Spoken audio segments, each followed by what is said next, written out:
नमस्कार, क्या आप मध्य प्रदेश महिला एवं बाल विकास विभाग के अंतर्गत आंगनवाड़ी सुपरवाइजर बनना चाहती हैं?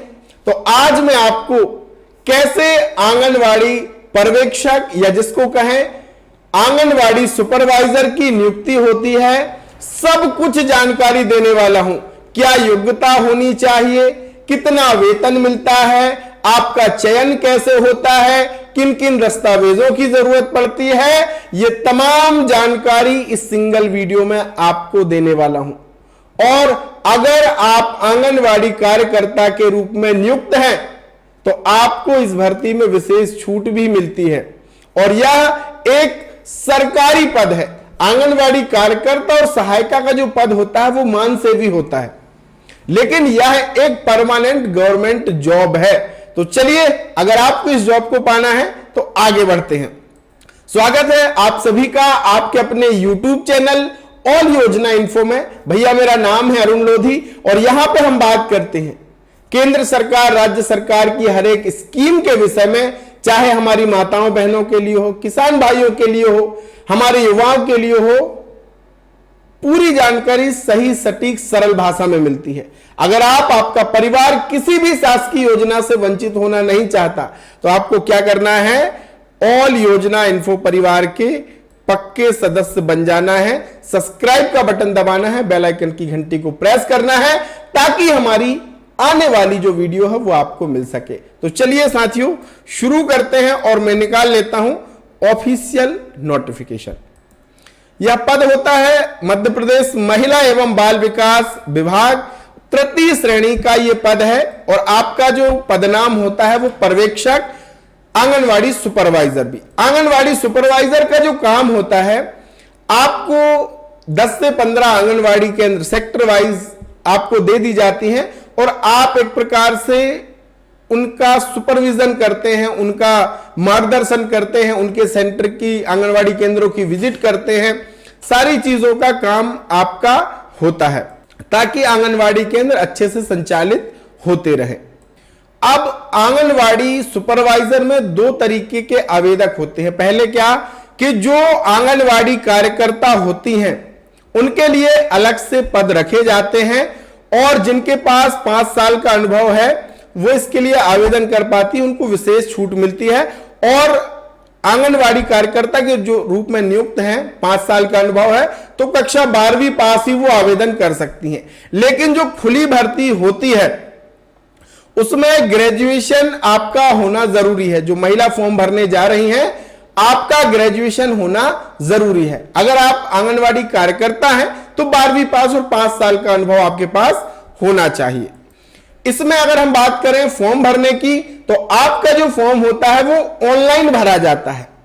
पीईबी की वेबसाइट के जरिए इस बार जनवरी में जो वैकेंसी आई थी, ऑनलाइन फॉर्म आपके भरे गए और परीक्षा भी आपकी ऑनलाइन ही होती है, यानी कंप्यूटर आधारित होती है। कंप्यूटर में ही आपको एग्जाम देना पड़ता है। तो क्या आपको कंप्यूटर आता है, बेसिक चीजें आती हैं? नहीं आती तो आपको चिंता करने की जरूरत नहीं है। आप घर बैठे भी बेसिक कंप्यूटर कोर्स कर सकते हैं अपने मोबाइल से और इस तरीके का सर्टिफिकेट भी प्राप्त कर सकते हैं।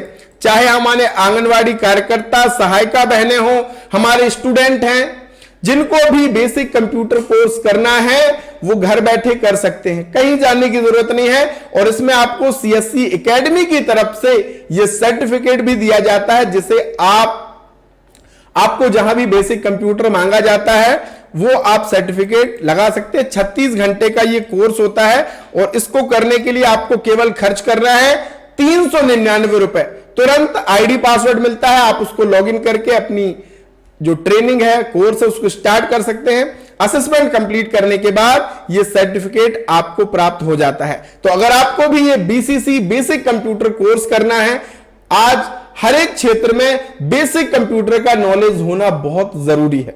तो अगर आपके पास नहीं है तो आप मुझे कांटेक्ट कीजिएगा, डिस्क्रिप्शन में मेरे व्हाट्सएप चैट नंबर दिया है, चैट कीजिएगा, मैं सारी डिटेल आपको शेयर करने वाला हूं। जरूर इसका फायदा उठाइएगा। घर बैठे केवल 399 रुपए में यह कोर्स कर सकते हैं। और हां, आप किसी भी राज्य से हो, किसी भी जिले से हो, सब कोई इसको कर सकता है।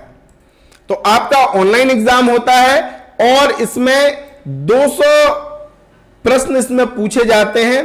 प्रत्येक प्रश्न के लिए 1 अंक दिया जाता है। 3 घंटे का समय होता है। चाहे आंगनवाड़ी कार्यकर्ता हो और चाहे सामान्य खुली भर्ती हो, सभी के लिए 200 अंकों का पेपर होता है और मेरिट के आधार पर इस पे चयन होता है। जिसके ज्यादा नंबर होते हैं उसकी विभाग के द्वारा मेरिट लिस्ट, जो चयनित परीक्षा लेने वाली संस्था है जैसे कि पीईबी, उसके द्वारा मेरिट लिस्ट जारी की जाती है। उसके हिसाब से आपका चयन होता है। बात कर लेते हैं वेतन की कि भैया इसमें पैसा कितना मिलता है। तो आपका जो वेतन होता है वो 25,300 रुपया से लेकर के 80,500 रुपए तक वेतन आपको मिलता है। यानी बहुत शानदार वेतन इसके भीतर होता है। अब जो ऑनलाइन परीक्षा होती है उसके लिए बालाघाट, भोपाल, ग्वालियर, इंदौर, जबलपुर, खंडवा, नीमच, रतलाम, रीवा, सागर, सतना, सीधी, उज्जैन आदि जिलों में परीक्षा केंद्र बनाए जाते हैं जहां पे अभ्यर्थी अपनी परीक्षा ऑनलाइन दे सकते हैं। जब आप फॉर्म भरेंगे उसके बाद एडमिट कार्ड में आपका कौन सा परीक्षा केंद्र आपको मिला है वो लिखा होता है। तो ये परीक्षा केंद्रों में, इन जिलों में आपकी परीक्षा आयोजित की जाती है। अब सबसे महत्वपूर्ण होता है इसका क्या, पाठ्यक्रम, सिलेबस। ये जानना बहुत जरूरी है। तो पोषण से संबंधित 10 नंबर, जीवन की विभिन्न अवस्थाओं से संबंधित 10 नंबर, गर्भवती की देखभाल से संबंधित 7 नंबर का आता है, टीकाकरण, यानी आपके काम से जुड़े ही इसमें पूछे जाते हैं। साथ ही सामान्य ज्ञान और विभागों की योजनाओं से संबंधित 10 नंबर के प्रश्न, नियम और अधिनियम एवं अधिकार से संबंधित 10 नंबर, शारीरिक संरचना सामान्य ज्ञान के 8 नंबर, कंप्यूटर का भी ज्ञान आपको होना चाहिए। तो इसमें 7 नंबर के क्वेश्चन आते हैं जैसे कि एमएस ऑफिस का ज्ञान, इंटरनेट, मोबाइल संचालन। तो अगर आप वो बेसिक कोर्स कर लेंगे, इतनी आसानी से हर एक वीडियो आपको मिलेगा कि आपका बेसिक मजबूत हो जाएगा और आपके जो सामान्य ये क्वेश्चन है ये 7 नंबर भी पक्के हो जाएंगे। तो उस बेसिक कोर्स को करना मत भूलिएगा। डिस्क्रिप्शन में मेरे व्हाट्सएप चैट का लिंक है, जरूर मैसेज कीजिएगा। साथ ही समान गणित भी आपको आनी चाहिए, 10 नंबर इससे आते हैं। समान तर्क शक्ति से भी 10 नंबर आते हैं। संचार एवं परामर्श कौशल आपके पास 12 नंबर। इस तरीके से कुल मिलाकर के 200 अंकों का पेपर होता है और इसमें आपको ज्यादा से ज्यादा नंबर लाने होते तभी आपका चयन होता है। अब बात करें कि इसके लिए डॉक्यूमेंट क्या चाहिए होता है। तो देखिए, डॉक्यूमेंट आपकी कक्षा 12वीं की मार्कशीट। अगर आप कार्यकर्ता है तो आपको क्या करवाना पड़ता है, अपना अनुभव प्रमाण पत्र विभाग से, परियोजना कार्यालय से बनवाना पड़ता है। सामान्य अभ्यर्थी है तो उसको ग्रेजुएशन की मार्कशीट, 12वीं की मार्कशीट, जाति प्रमाण पत्र, ये कार्यकर्ता को भी लगेगा। आपका पीबी की प्रोफाइल, वो तो तुरंत ऑनलाइन में जहां से फॉर्म भराएंगे पीबी की प्रोफाइल बन जाती है। रोजगार पंजीयन आपको अपना बनवाना पड़ता है। अगर आप कमेंट करेंगे तो रोजगार पंजीयन फ्री बनता है, ऑनलाइन आप बना सकते हैं। कमेंट कीजिएगा, मैं वीडियो लेकर के आऊंगा। तो अगर आपको आंगनवाड़ी सुपरवाइजर, पर्यवेक्षक बनना है तो अभी से तैयारी शुरू कर दीजिए। निश्चित ही आपको सफलता इसमें मिलने वाली है। और जैसे भर्ती आएगी मध्य प्रदेश में आंगनवाड़ी सुपरवाइजर कार्यकर्ता की, तो हम आपको अपडेट करने वाले हैं। तो क्या कीजिएगा, ऑल योजना इन्फो परिवार के पक्के सदस्य बन जाइए। सब्सक्राइब कीजिए। व्हाट्सएप चलाते हैं तो व्हाट्सएप चैनल को भी फॉलो कर लीजिए ताकि सरकारी योजनाओं से जुड़ी, भर्तियों से जुड़ी अपडेट आपको घर बैठे मिलती रहे। तो मिलेंगे एक नई अपडेट जानकारी के साथ, तब तक के लिए बहुत बहुत धन्यवाद। जय राम जी की।